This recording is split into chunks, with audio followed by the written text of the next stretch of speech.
Okay, y'all, we are back. We got Aaron in town, so we got a professional Brutal Friday here. Thumbs up for Aaron, making the media way better, way more professional. So, two-parter today.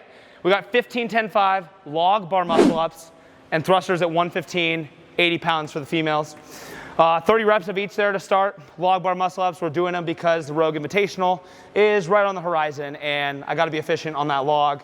It's much different than a regular bar muscle up, so you will find out how I break this down, how I approach these, how I position my body to move around the log differently than a bar.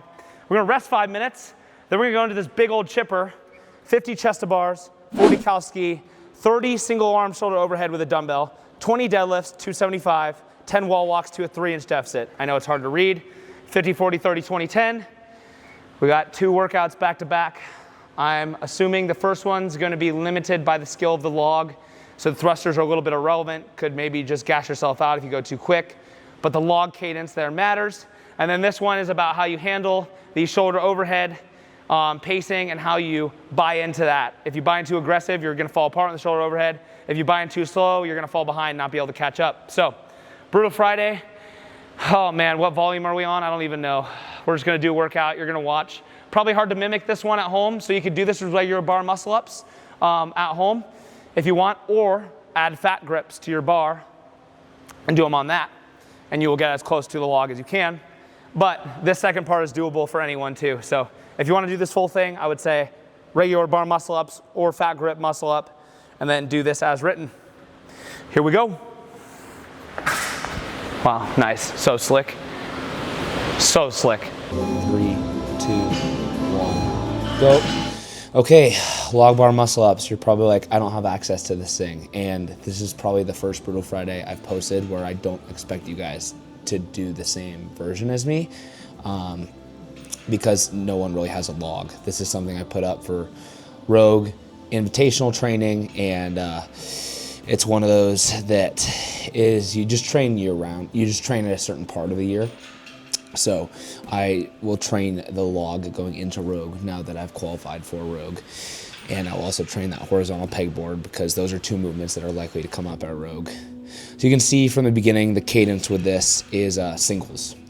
Some people can string these together really well from the log. For me, I'm much better off just doing a really slow front kip and just kind of gliding into it rather than swinging my legs.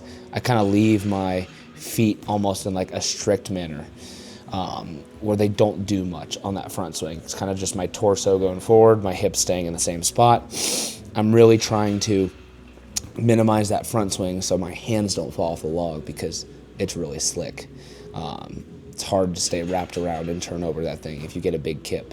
Even when you don't get a big kip, the hands still move. It's not easy. So hopefully I made it look easy today because I've been struggling with this. This is about my 7th session on the log of the year, and this is by far the best it went, by far. I was hoping to do the 30 reps in the workout somewhere around 5 minutes, so like 6 per minute, 1 every 10 seconds would have been good for me, that cadence, and I beat that today, so I was proud. If you guys are scaling this workout at home, you're gonna want to do just regular bar muscle ups. You can even do a fat grip if you're feeling spicy. The thrusters in this workout were kind of just there to distract you, get you pre-fatigued for more log muscle ups. I actually have been trying to do squats without knee sleeves lately because I'm trying to build strength in those knee tendons. I just got a PRP injection about a month ago, and I was so reliant on knee sleeves, and now I'm trying to not be. So yeah, 15 was kind of like, okay, I can do this unbroken. It's not too fatiguing. Without, it wasn't gonna crush the next set of muscle ups. The goal was to get back to the log within 10 seconds of dropping the bar. I think I was just over that. Remember, you always want to set pre-workout goals. Like before the workout starts, like what do you want to see from yourself? What would be a win? What would make you feel like you're moving forward in that stimulus? So I always set those goals. My goal was the sub 5 minute bar muscle ups or log muscle ups and to transition quickly back to the log and no misses. The 10 cadence slows down a little bit here. I'm stepping off of that mat.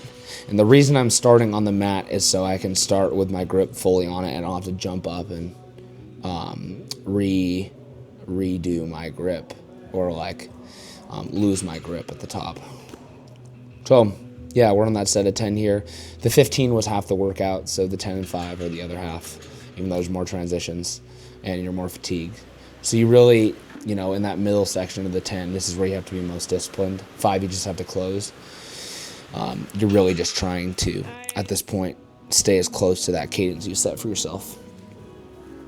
Kip's still looking good. Chest still staying forward. If the chest comes through too much, that's when you lose that grip like we talked about. Some people like just doing a false grip with no grips on. That wasn't working for me, so I put grips on and was able to really chalk them up, and that's how my grip felt the best. Okay, set of 10 thrusters here.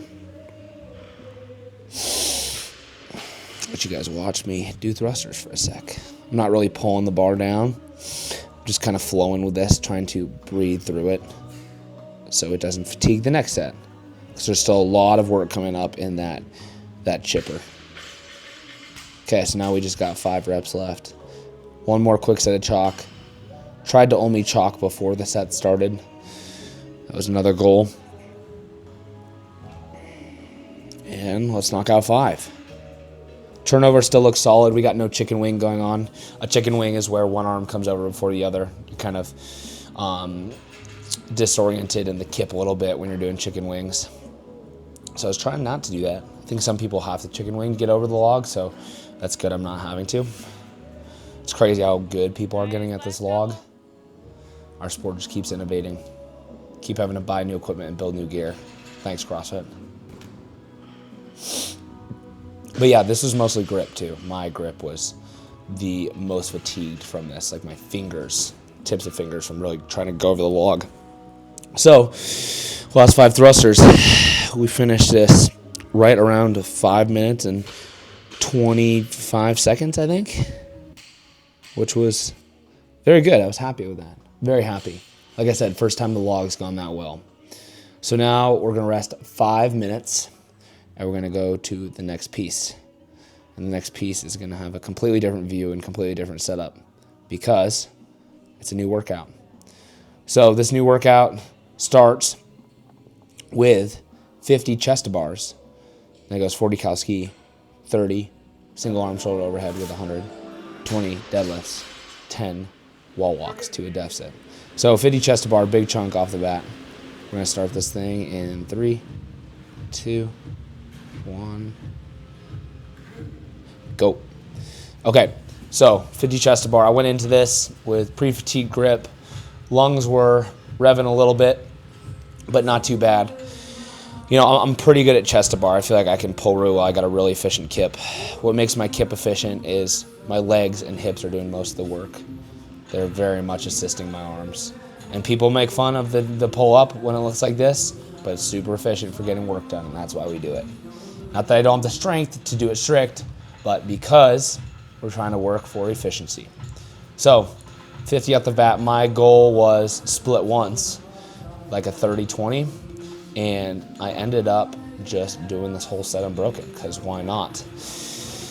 The chest to bar here were definitely getting hard on my biceps by that 40 mark, but I knew I could recover a little bit on the ski.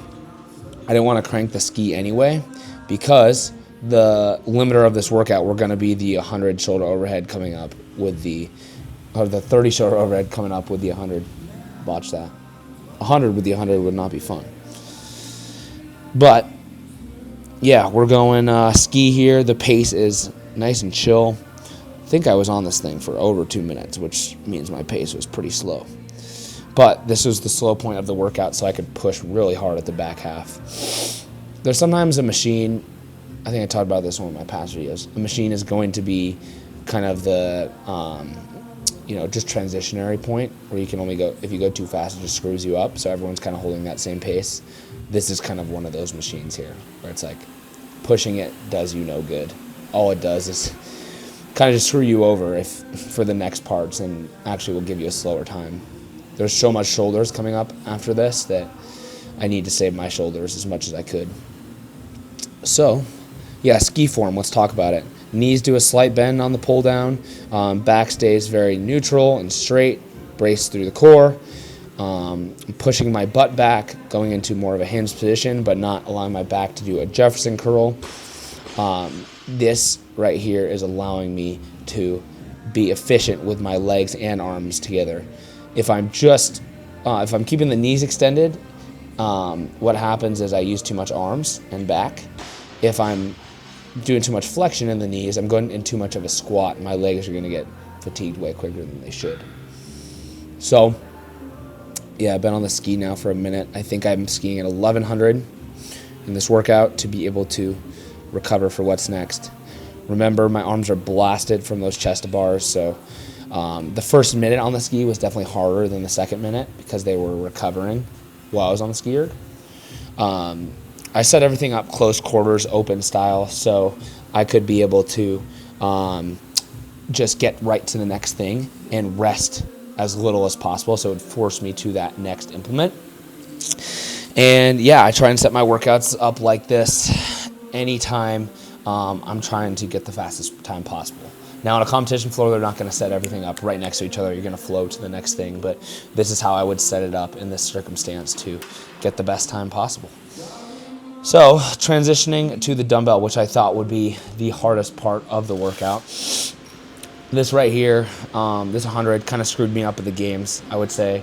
It's the thing that I messed up the most at the games this year, so glad I got to knock out a set of 30 here. I wanted to have to break this up into 3 sets, but I ended up getting 2, which was awesome and a good surprise. So switching that overhead is definitely tricky. The bell doesn't look huge, but it feels huge. Maybe it's just because I'm super tall. That's good. It doesn't look too big next to me because that thing's half my body weight. So yeah, I started with my weak arm on this because I wanted to knock that out quicker, and then I'd be more confident going into the later sets. So there's 20 reps unbroken. I did 10 and 10 there. Now we're taking a little breath. We're just saying how much rest do we really need because that felt good. I was planning on taking more rest than this, so that was a good surprise as well. One of those workouts today where I felt like I just surprised myself in a lot of ways, which doesn't happen very often anymore. So I was really pleased with it and pretty excited. This was also a deload week, so this was kind of the only hard thing I did all day for this training day, which was wonderful, so I felt fresh. Okay, so the 30 reps are now done. Go into the deadlifts. This is a good quick transition. We have 20 deads at 275, 185. I'm trying to work on flashing my upper back better so it doesn't look like it's still over the bar with the shoulders. I didn't really know what my body would give me at this point of the workout, so I was just going to not fail. So I did a set of 8, then a set of 7, and then a set of 5 here. But reps look good. Good extension at the hips. Sometimes when I'm doing light deadlifts, I'm really bad about extending. I feel like I'm a pretty good hinger compared to squatter because I got long legs and shorter compared to torso here. I'm never trying to bounce these deads, trying to keep my arms as straight as possible. And here's the last part of the workout. We are almost done. We've got 10 deficit wall walks. Now remember all the shoulders we've done. We pressed overhead with the thruster. We pressed overhead with the dumbbells. We have skied. We've pulled on the chest bar. We pulled on the log. This is a classic brute finisher of a movement because Brute Strength programmed this workout. Shout out Matt Torres. So we got just a few more reps left. I'm trying not to pause the bottom too long, but it's pretty hard. That deficit just makes the last extra step pretty hard because, you know, you're finishing on a riser at this point. So you're having to climb a little bit more. And it throws off the cadence a little bit and the rhythm of the wall walk. But then again, just try and treat it like it's a normal rep so you don't feel like you are Nice, you got it. overextending yourself too much. Now, yeah, this would be probably 10 to 15 seconds slower than a regular set of 10 wall walks. That's just the reality of adding a deficit. Almost there. We're gonna finish this thing up ASAP. Shoulders are really hurting at this point. Okay, we're done. 50, 40, 30, 20, 10, complete. Yeah, that was very muscular and lungy, like both combined, which are the worst workouts when you can't feel your arms or your legs, and you can't feel your lungs. Like, you just can't breathe. So, great Brutal Friday there. Such a fun one. Honestly, so glad we got to record this one live because I thought it was too cool not to share. So, if you guys like this workout, thought it was a good one, or want to try it, I'll leave some scales in the comments. We already talked about a few of them, but I'll just go over them again. Scale the log bar muscle ups to muscle ups. Scale the dumbbell weight for sure to something lighter that isn't going to absolutely bury you. You guys saw how I moved through that. Pick a dumbbell weight that you can move through for 2 to 3 sets. And then scale that wall walk down to no deficit if you need to. Anyways, gonna be a good one. Looking forward to hearing how it goes. Thanks for tuning in. Like and subscribe for more. I am James, and I like CrossFit.